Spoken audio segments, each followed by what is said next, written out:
Hey YouTube, it's Sunday the 4th of February, it's 4:20 in the afternoon and I'm just sat at home in my little officey room just wondering about some content to put out. Not a lot to do really. Little chat about the brochure, which is down there. I've got it on the floor at the moment. I know, but actually it makes it so much quieter printing.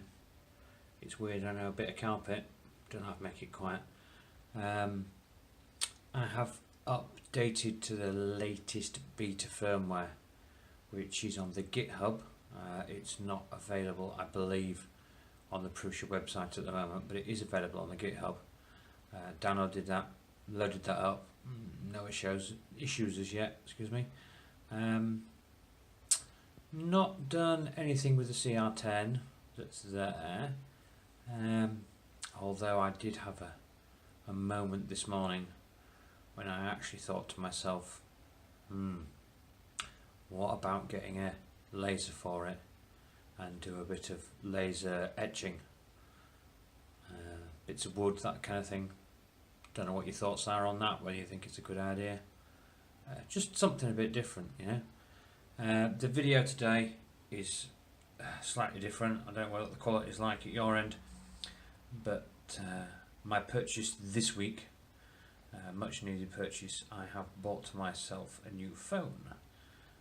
It's the Pixel 2, so straight to Google, straight to a vanilla version of Android. I'm finding it very good. I'm finding this camera particularly nice. Main reason why I got it really.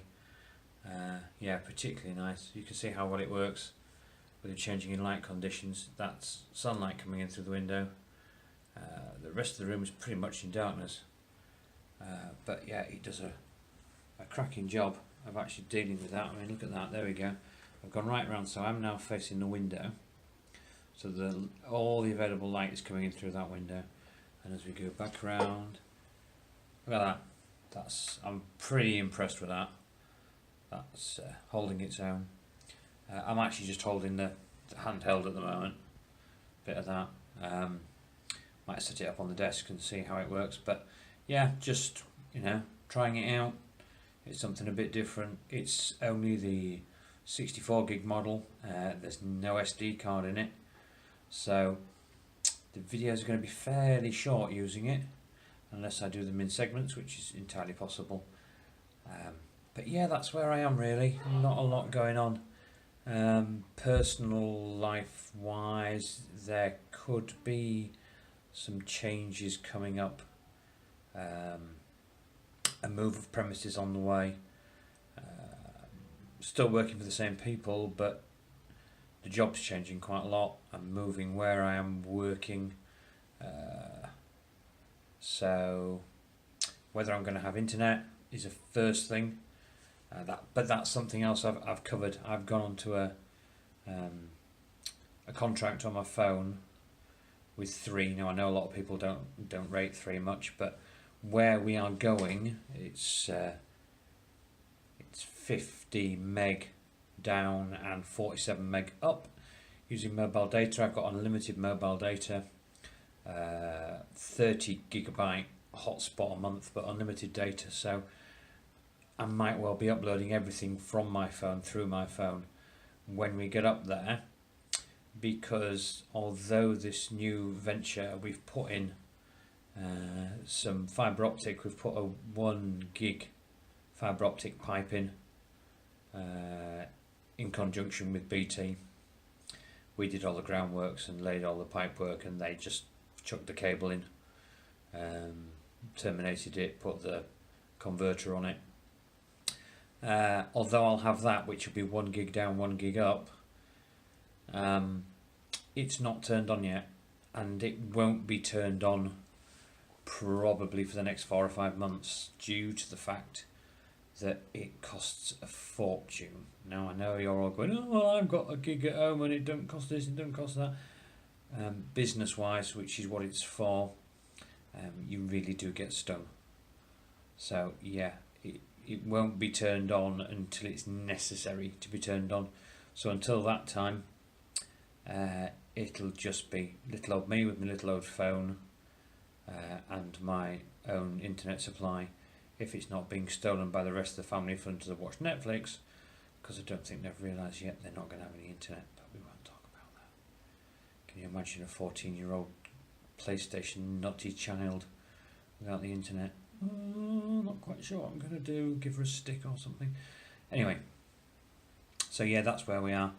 I don't know whether anybody saw, but Florence Tech, I did a video on their pink PLA, which is actually still in the printer. There it is, look.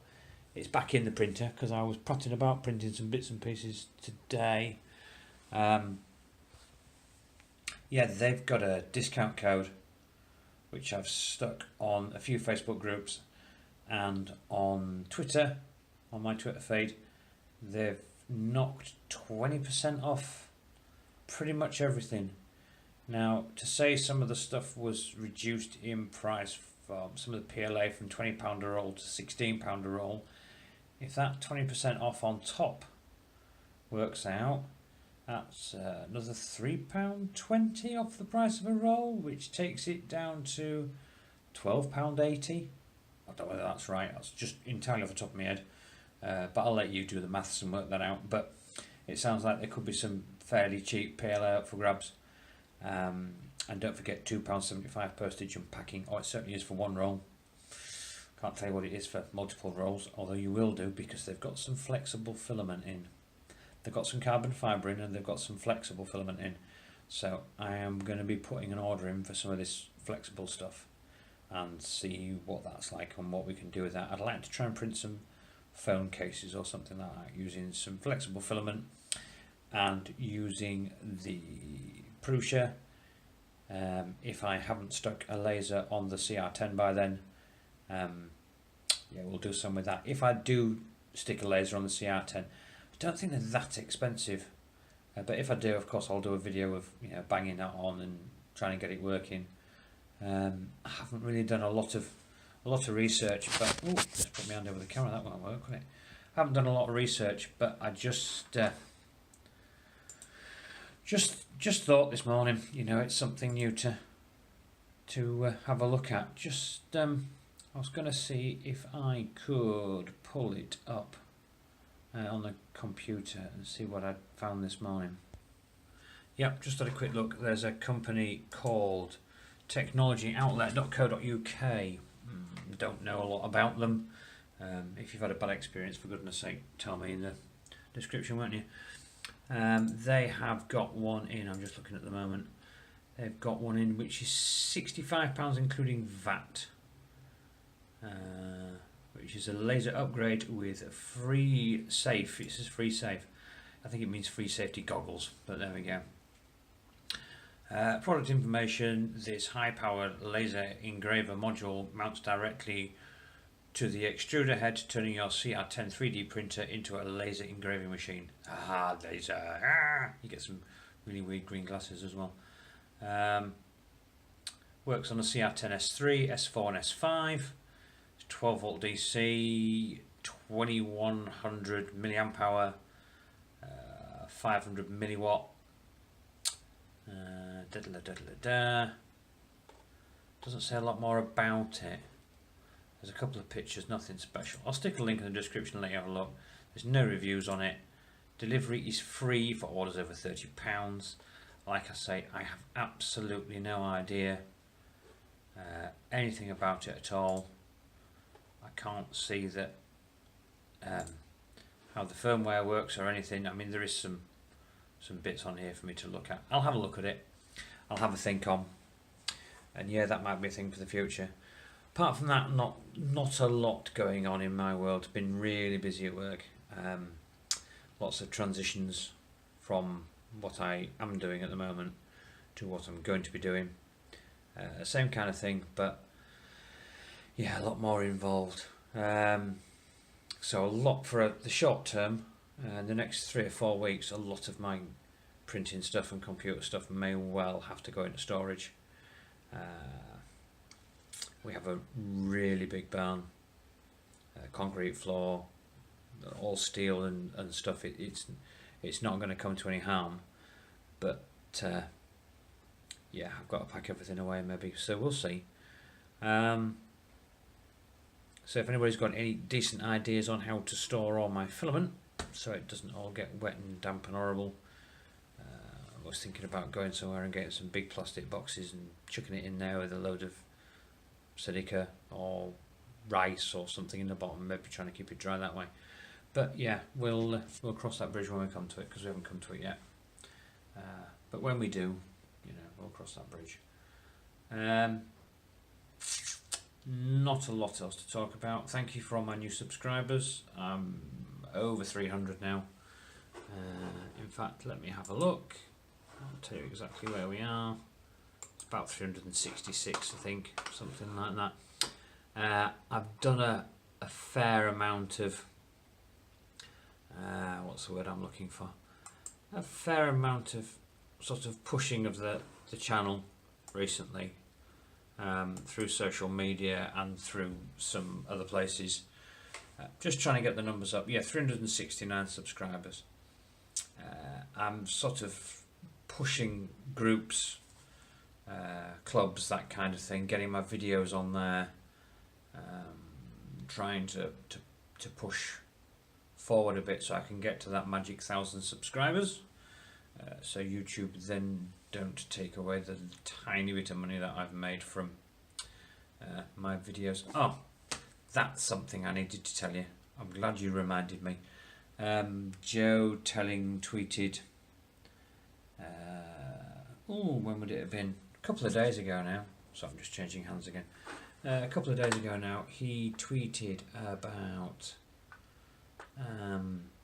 Buy Me a Coffee, I think it was called. I can't remember exactly. Again, I'm madly searching through Twitter now to try and find it.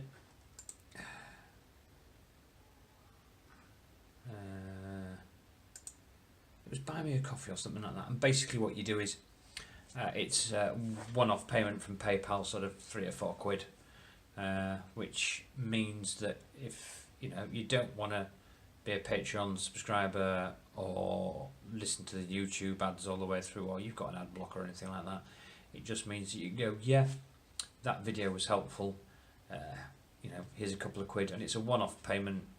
It just means that I can go to Costa or whatever, buy a coffee, or spend it on wild women and drugs and alcohol. Probably not. It'll end up buying filament, won't it? Yeah. Anyway, I'll put a link to that in the description as well. I'm going to leave you alone now because I'm rambling. Again, as soon as I've got something new to talk about, I'll get it stuck up there. Hope this video comes out alright, like I say, on the Pixel 2, so we don't quite know how good it is yet, but I'll get this uploaded and see how it goes. Right, thanks for watching. Don't forget, like, subscribe, hit the little bell button next to the subscribe thing, which means you get to know when I put rambling out like this. Patreon, buy me a coffee, leave me alone.